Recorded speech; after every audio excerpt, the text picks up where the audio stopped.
Welcome back to Marketing That Pops. I'm Olivia Michelle. and today we're going to be talking about iconic marketing campaigns. We recently had Ernest Tony on the pod, and he was kind of giving us some backstory on some iconic marketing campaigns that kind of always stuck with him. He talked to us about the Tootsie Roll Pops and just how, from a young kid, how that campaign just had such a big impact on him. And he had this really great story. So, you guys, if you haven't listened to that episode already, make sure that you go and listen to that. And yeah, that was with Ernest from Bipocan. So, yeah, check him out and go listen to that episode because it was a pretty good one. But today we're going to dive in just a little bit more to even more iconic marketing campaigns. So, of course, we have to start with our debunked myth. Michelle, what do you say to somebody who says going viral is the key to success? Um, I think that it's really difficult to go viral. So I think if that is going to be your measure of success, I think it's going to be really hard to meet that. Mm-hmm. Yeah. And I think obviously it will be great if you were able to do that, but if you're a company that's coming to me saying, "Hey, like, I'm only going to be successful if, we go viral." That's going to be hard to meet. Yeah. And the thing about going viral is, it's great. If you hit the lottery like that, that's amazing. But it doesn't always have that lasting effect that, a longer campaign has. Just like the Tootsie Roll Pop. I don't think that was, maybe that was viral to them back then, but it's still just, even now we're still talking about it, and we can all ask the question, how many licks does it take to get to the center of a Tootsie Pop? And that was their hook, that was their call to action, you Uh-huh. know? Right. And and so I think it's much better to have a lasting campaign rather than something that's just a moment in time. Right. Yeah, because going is just within a week or so. You're right, or even maybe a month, but typically it's very fast. If Mhm. you think about all of these viral like things on Instagram or TikTok, once somebody starts doing it, then all of a sudden everybody else is like, "Oh, that's this is hot right now. Let's do that." And then it's over with. And then it's like, what's the next one? And you really need to be the first one to come up with this great idea. Mhm. Absolutely.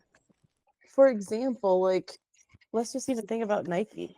Everybody knows their Just Do It campaign, but that's been just so long lasting over such a long period of time, and there's so many things that have gone into that campaign, and they've made campaigns on top of that, and so it really just helps to build your brand awareness and really your brand story when you figure out, like, what's your hook, line, and sinker for maybe a campaign that kind of shapes your brand, honestly. Right, right. Yeah. And it's with Nike, it's like, what are their core values? Like, Mhm, is that also tied into that campaign? mhm, And I always think of that movie. Is that what women want? mhm. Where it's like she was working on this she was this marketing person and working on this campaign, and I can't remember the name of the guy. What Anyway, is his what's that? Do you s- know? s- I don't, but I'm gonna look it up. You keep Okay, going. cool. Yeah, and so basically, like she could hear, or no, was it he could hear her thoughts, or no? Yeah. Yeah, something like that.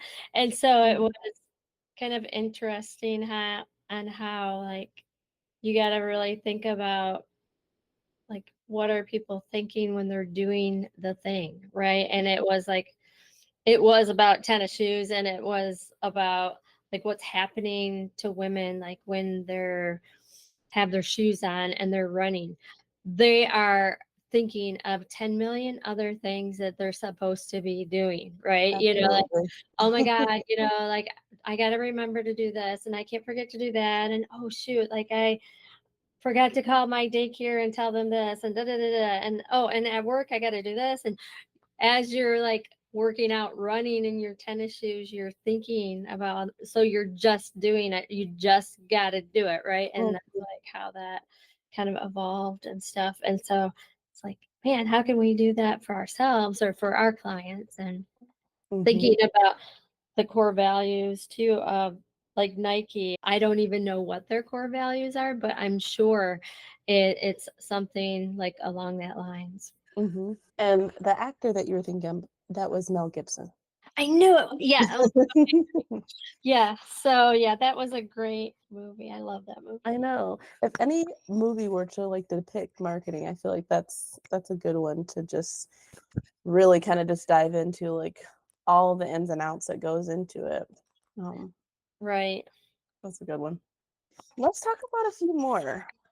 I was thinking about Coca-Cola and just, like, all of the different campaigns that they have, but one that kinda stuck out to me was one that they had done in 2011, and it was when they had the Share a Coke campaign, and they had all those different Cokes with everybody's, like, names on it, and for one, I'm sure it drove sales because everybody wants to buy a Coke with their own name on it, but then you're buying one for your name, and then the kids gotta get the ones with their names on it, you know?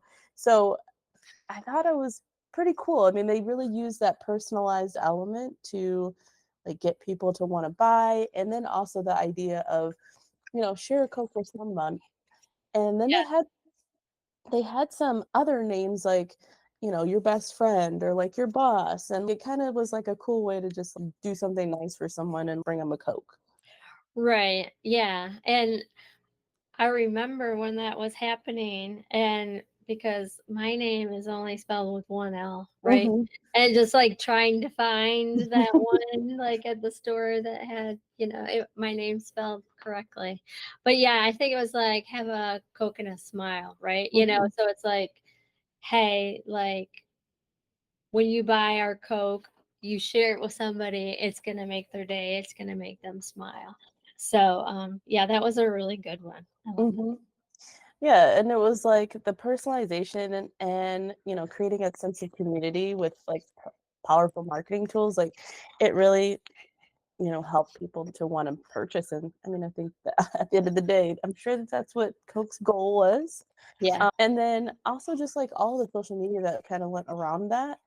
And I think this is a great example of just like how a simple idea can really just skyrocket you. All they had to do was change a label and that was it. And, you know, it was a Yeah. great campaign. I mean, like thinking about the personalization, um, we're always like hearing about, when you're doing a campaign, it's going to convert better if you can personalize it. So thinking about like prospecting and Mhm, trying to get meetings with clients and things like that.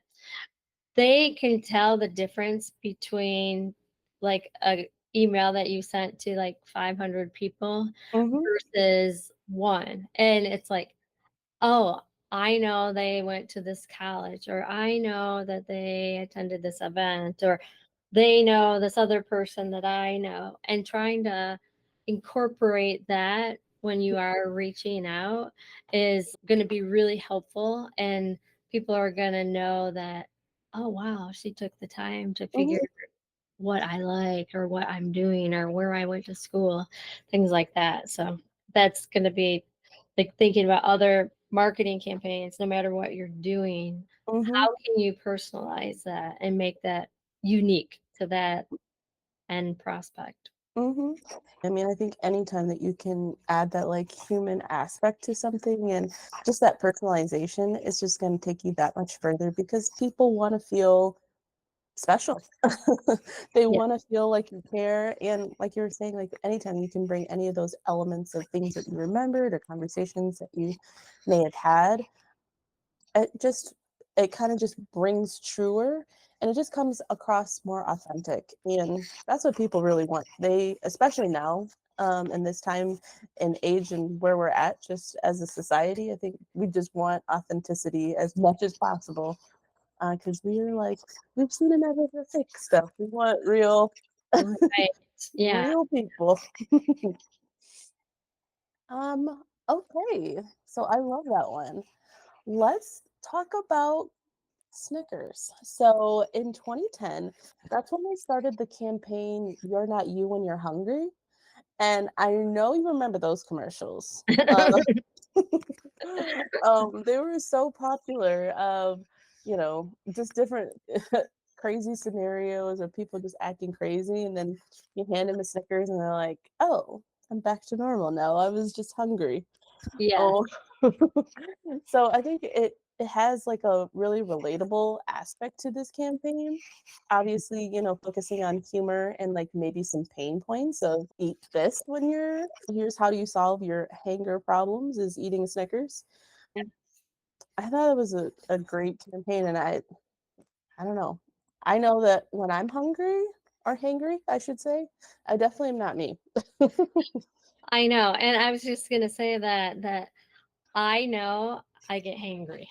And Hmm. I even have a sign in my house that says, "Beware," because if I am hangry, I am gonna like be grumpy. So Hmm. don't be messing with me and my food. When I gotta eat right now. Yeah, I think it just confirms that relatability aspect of it. It's like, oh, yep, I know exactly what you're talking about. And I think that's kind of like the reason why I think a lot of people probably resonated with that is because of, you know, yep, that's me. I can totally see myself doing that. Maybe I should grab myself a Snickers on the way out, especially like at the grocery store when you don't ever go to the grocery store hungry. Uh, Yeah, I know that's a bad situation. Your bill is gonna be crazy high. I know I might be walking out with 12 Snickers. Who knows? Why do you think they put those at the by the checkout? Oh, I know. They know what they're doing. And it seems like at Myers, our local grocery store, it just seems like the little, like, especially on the self checkout lane, it just seems like that lane is getting longer and longer. And like the power of resistance is just harder and harder. It's okay, guys. Like, you can't have every snack. This is just like a whole other aisle.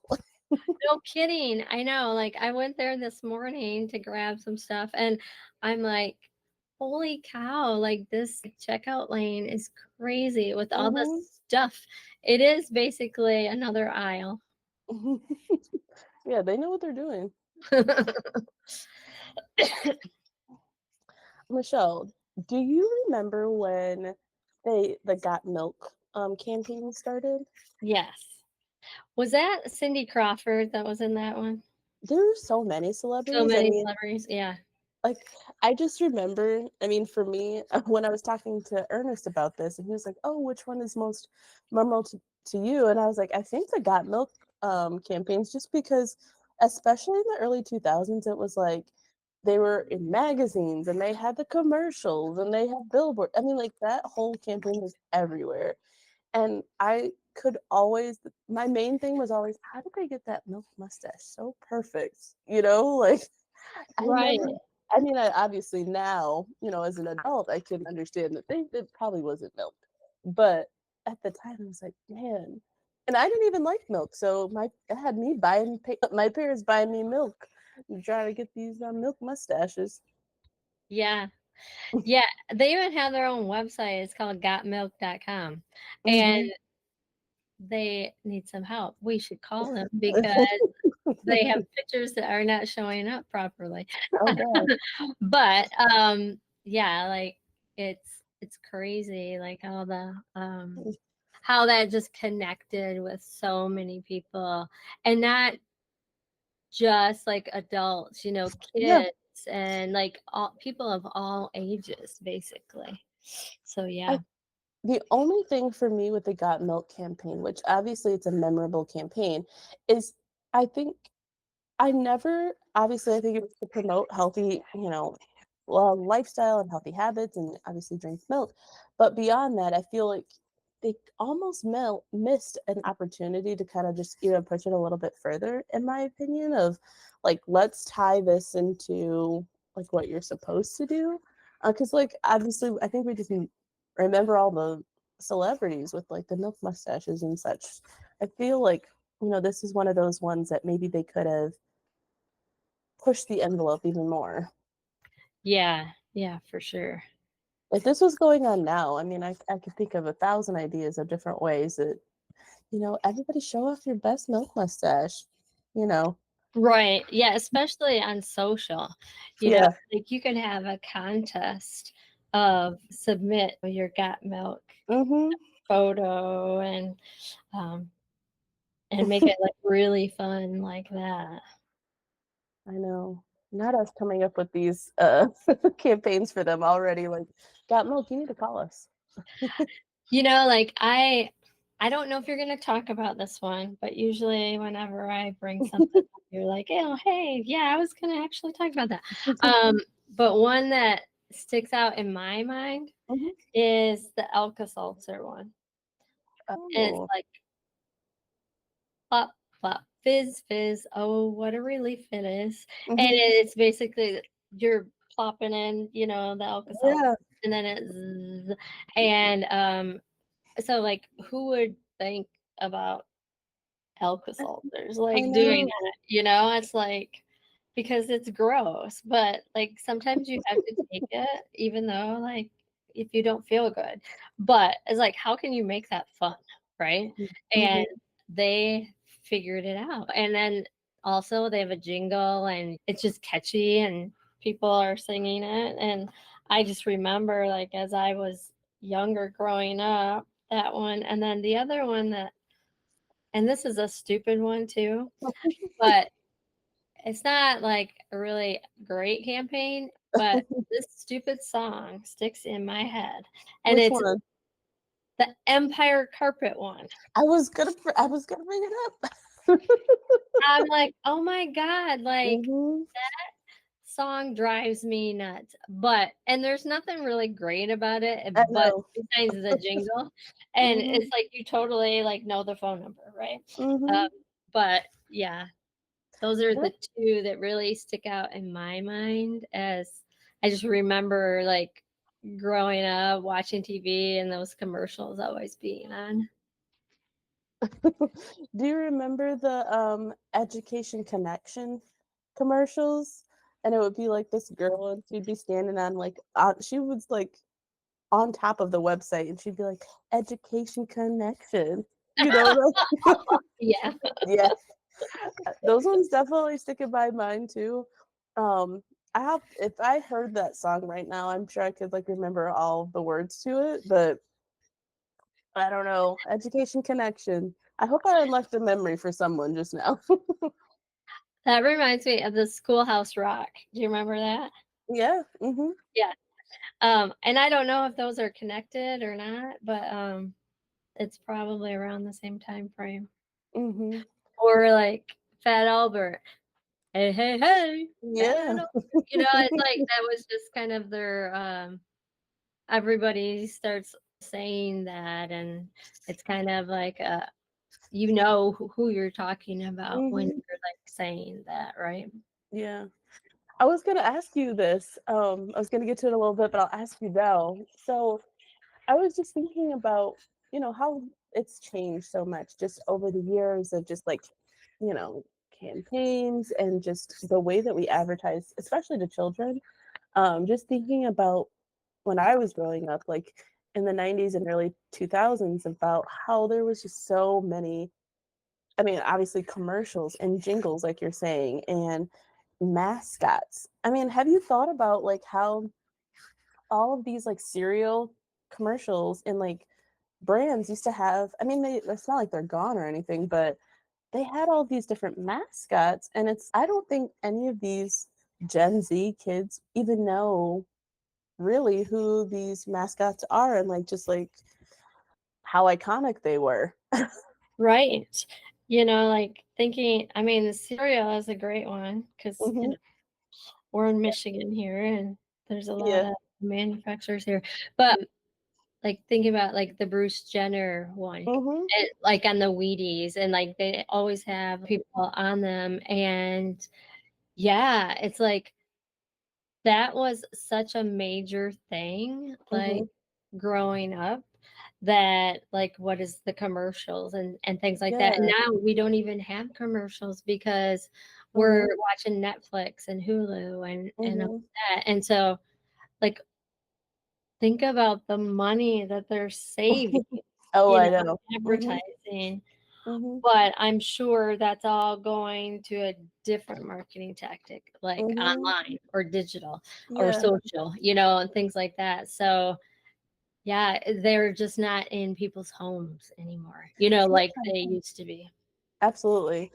Um, and 2 things that kinda go along with that. I was thinking about even, like, Tony the Tiger. I mean, like, these kids, they just don't know who they are, and I think that in some ways, they're like these brands are kind of, like, abandoning their, like, kind of identity, or, like, they're kinda have to figure out different ways to build upon that or find different ways to grasp their audience.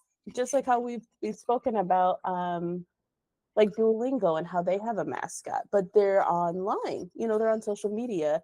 Whereas before we just had commercials and that was basically our checkpoint to hit our audience. But there was this movie that just came out, and I think it may have been on Netflix. I'll have to double check, but it was about, Pop Tarts. And, like you said, we are in Michigan and they were in Battle Creek, Michigan, because that's where like Post and Kellogg's and is. And it was basically like a movie talking about the rivals of like who was going to be able to come up with like this Pop Tart or toaster strudel, essentially first. And it was so funny because kind of like all of the mascots that we were talking about, like the cereal pop, crisp, snap, crackle, pop. That's Crackle Pop, yep. So they were all in the movie, and it was pretty interesting. So if you haven't seen it, I'll leave a link to it in the podcast notes. But it was a pretty good movie. Yeah, and it's like it's not a serious one. It's almost like a comedy. Oh, did you see it? Yeah, I saw it. And Melissa McCarthy was in it, right? Is that the same one? Yep, yep. It's called Unfrosted. Yes, yeah. And I just wanted to watch it just because, it's about like Michigan and stuff like Yeah. that. And um so yeah, it was kind of corny, but it was still kind of funny. Yeah, it was. I usually don't like that kind of humor, but I found myself kind of cracking up at times. I'm like, this is ridiculous. Yeah. I think was it Steve Carell was also, Hmm. yeah, that Oh, was one. yeah. So obviously, we talked about a few. The only other one that I didn't talk to you about was M&M's, which their campaign started. This one started in 1954, and their campaign was "It melts in your mouth, not in your hands." So you know, kind of going off of the reasoning of you want a candy that's not going to obviously melt in your mouth. So they're hitting the hard points of what or trigger points or pain points of what people probably are having with candy. But do you remember that campaign at all? Yes, yeah, I do. And I don't know if this was like later on that this happened, but when they started coming out with all the different colors, and then the colors meant certain Mm, things, and then mm. it's like, oh, I'm gonna give him this color M&M because that means Oh. he's gonna kiss me or something like that. And it was just kind of like crazy how all of those different things, how they can make it mean something when it really doesn't. It's like, Mhm. We had talked about this, but, you know, just like how we were saying, like, it's just different now, and I was thinking about Oreos and how I feel like they've had to change their marketing style, and maybe that's why they spend so much marketing on coming up with these crazy flavor combinations all the time to stay in front of people, like, when they're in the aisle, because we're not really seeing them any other time. So it's yeah. like, "Oh, try this Sour Patch Oreo cookie." Right, or the double stuffed or the chocolate dip double stuffed, and Mhm. it's like, wow, it started out with just this, and now Mhm. all of a sudden they're being creative of Mhm, what else could we do? This is a deep fried one, or it's just like it's craziness. mhm. Another thing that I think that it resonates with our time period and where we're at is maybe these people aren't spending so much money, or brands aren't spending so much money on commercials and things like that, but they are spending money on influencer marketing. And that's just another way where, like I said, we really, as a society, we want that human connection. And so when we have maybe a particular influencer or someone online that we enjoy or that we watch or we follow, that's how they're able to influence us to, buy said products. So I know a lot of brands do a lot of influencer marketing and ads just because we're getting right in front of people and we've already built this rapport with them. So of course we're going to listen to what they say. Yes, it reminds me of all the weight loss commercials, right? Mm. So what's Oh yeah. really successful about them is, okay, I weighed this much, and here's a picture of me, the before. Mm-hmm. But now I weigh this, and look at how Mm-hmm. skinny I am, and how sexy I look, and all of this. And so, like, when people are like seeing that over and over and over, and like, oh my gosh, like Mm-hmm. this must work. I'm Mm-hmm. gonna do this because if that person can do it, I know I Right. can do it, and it's just, seeing somebody use a product, Mm-hmm. and like it's that proof of, wow, Yeah, that that works. testimonial. Okay, they did it. I'm gonna do it. You know, Mm-hmm. Kim Kardashian wears this. Oh, look at how it makes her look. Right. I look like her if I wear that, and it's just some things are like way out there, but it just starts like I remember like 10 years ago when all those weight loss stories were happening. And I Mm-hmm. think it was People magazine Mm-hmm. did like the Biggest Loser series. Oh, yep. And then, where these are the different like people that have lost like over 100 pounds and how they did it. And you could submit your story. I remember this because at the time we were working for a company. It's called Hackley Health Management, and they were a medically supervised weight loss program. And so that was what we were doing, Yeah. really like picking out like how by eating these foods you can lose this weight. And Mhm. we'd have customers like submit their stories and to be featured on their website and all of that. And then then they started like Jenny Craig and all them started Oh, getting yeah. the star, Celebrities? Yeah. to do it. So Yeah, I because was if just thinking. Oprah can do it, Right. man. Uh, if Yeah. Oprah could do it, surely I can. Yes. And I had honestly, I thought I was thinking about that, and the last person that I saw, or that I remember, I should say, that had done one of those ads was like DJ Khaled, and I was like, I literally forgot about Jenny Craig, and here he is. And maybe he wasn't using Jenny Craig. He could have been using one of the other ones. But still, I was like, I completely forgot that this was such a big thing, especially in like the early 2000s. It was like anytime a celebrity gained weight, it was like, okay, they're about to start advertising this program. Yes, for sure. And then like the infomercials too, like regarding if you ever were like up late at night watching TV, those infomercials would start. But Hmm. now, everything's different with Netflix and that. But thinking about like skincare, this model uses this like lotion, Hmm. and it keeps Oh, her skin yeah. firm, and she's now like 60 years old, but look at her, she looks like she's 30. And Yeah. so people would just be like 1-800 da da da da da. I love that. Sign Yes, me up.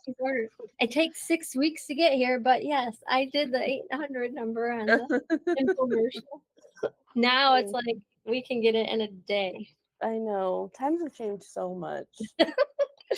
Yeah, they have. Oh, man. So obviously, all of these campaigns have been iconic and so memorable. But let's talk about what does it actually take to what is making these things be like lasting campaigns. I think we touched on it a little bit, but I think it mostly is about having that memorable idea and starting there rather than trying to figure out how am I going to have this viral moment. Like that shouldn't be where you're trying to start. Try to think about what your core image is. Try to figure out what you're trying, the problem that you're trying to solve, whatever pain point that maybe your service or product is going to solve or provide. So, um, yeah, the core message of the image needs to be something that resonates with the audience.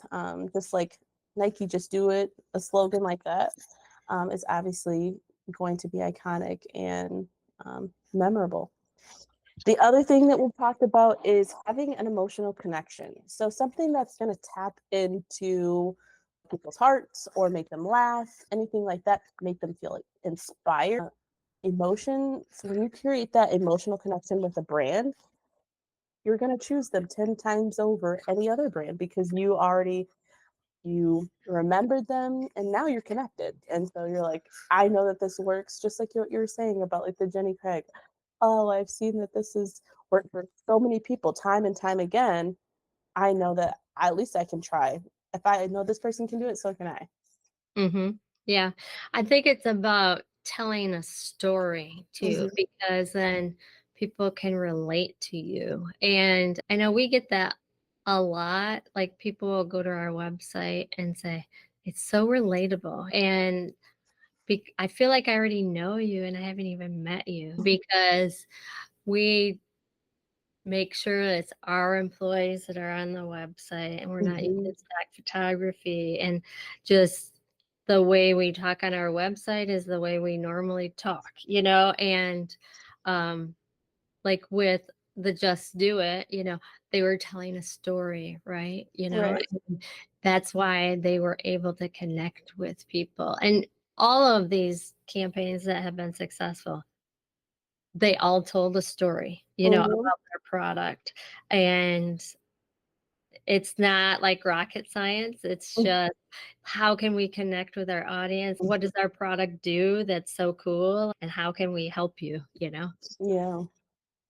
Going off what Michelle said is knowing your ideal customer is crucial. So you can't, you're not going to get everybody, but you need to figure out what your core is. And then you can really fine tune that message, like Michelle was saying, and tailor it to those individuals. And then you're meeting the right media channels and you are having the campaign that directly speaks to their wants and needs. And that way you're having like more of that long lasting connection and impression, I guess I should say. And then consistency. Oh, sorry, go ahead. Oh, I was just gonna say, like, now you got me all excited.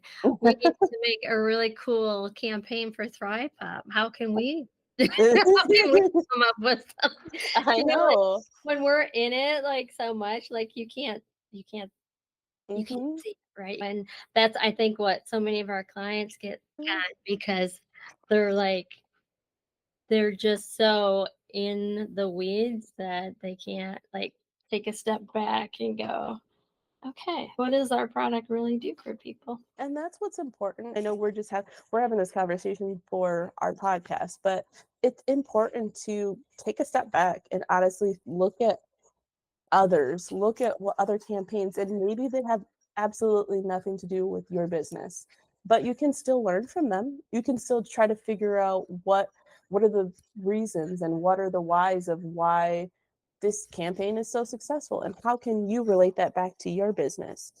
And I think that's why we get so excited looking at like none of these have anything to do with each other, but there are some core things that they all are doing to be these memorable campaigns. They're all very similar because they're telling about their product. They're doing it in a creative way that, like, people get Mm-hmm. why that you should use it. And it's just, it they're all just so similar. Mm-hmm. Wonder if they all use the same marketing. Well, and I think the thing about especially like the Coke and like the M&Ms and the Snickers, like the thing that those all have in common to me is that it was low impact. It's not a high cost for them to come up with this idea. They're not changing their product. They're not coming up with anything to make anything new. I mean, with the exception of maybe a new label or something like that. But they got to have that anyway, for their products. And it's like just that small change can make such a great and big impact on their overall bottom line. Mm-hmm. So it doesn't always have to be, pouring millions into something. It can be a small idea that can take you further. Right. So the last thing I'd say is just consistency. Is making sure that obviously if you do have a campaign, continue on with your message. Make a campaign. Make sure that you're talking about these things multiple times. It takes multiple times for things to sink in, and I think that's why we remember all those jingles and we remember the songs because they were catchy. But it did take a couple times for us to be able to remember those phone numbers and those products and all of that. So you have to be consistent. Obviously, try not to overdo it. You obviously have to find that right balance to staying visible, but avoid being annoying. Right. Yeah, there's a difference between consistent and like annoying for sure. So, how do you guys make lasting campaigns? We kind of told you, but I'm going to drill it down just a little bit further. Define your goals. Figure out what those goals are, what you're trying to achieve. Obviously, you need to know your audience. You need to know who you're attaching those to. Brainstorm. Just take a second, just like we are. Think about the campaigns. Like, bring all your people into a room. Have everybody say, what's one memorable campaign that you always remember? And then break that down. Figure out what the reasons are that makes it memorable to you.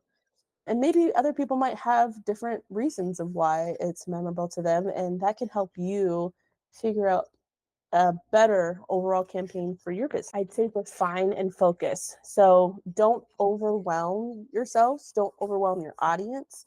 Try to have something that's simple because when you start adding too much to it, then it gets convoluted and then you're like, well, I got A, B, and C and all these other things. Most campaigns that are long lasting, the ones that we talked about, they're simple. The messaging is simple and that's why we remember it. Yeah, Oh, I mean, you think about like all of these, they were only a few words, right? mm-hmm, You know, like just do it or pop pop fizz fizz or whatever. mm-hmm. It's just like how do you get your point across in the shortest amount of words so that it fits on everything, right? Your website, business card, everything. Michelle said this: craft a compelling story.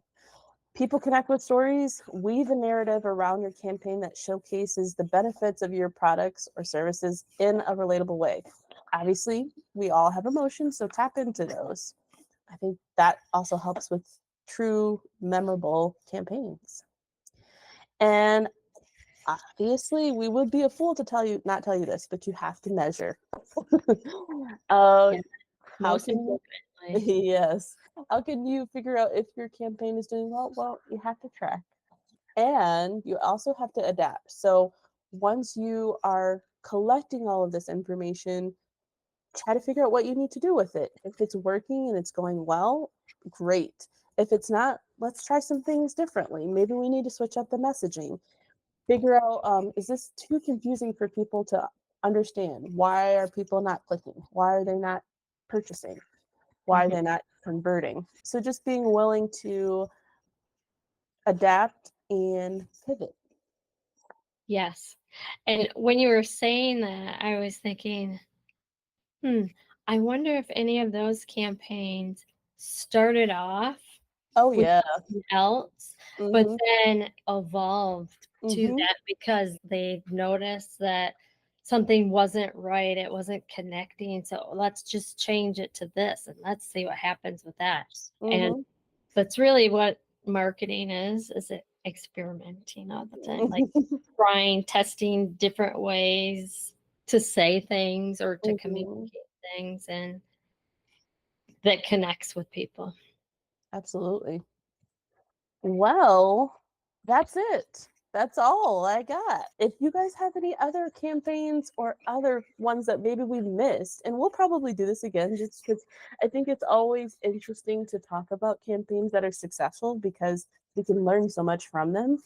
So if you guys have any ideas of other campaigns that maybe we didn't talk about, send them in, send them to us, and we will talk about on maybe a next episode. And if you'd like to be a guest on our show, we want to hear from you because we want to hear what other people that are so passionate about marketing, what are they doing and what have they had really good success with, because we're here to educate and teach everybody about the best practices and how they can get the best results possible. Yeah. So you can email us at marketingthatpops@thrivepop.com. We'd love to hear from you. And don't forget to give us 5 stars, of course. And we'll check you guys on the next episode. See ya. Bye. Bye.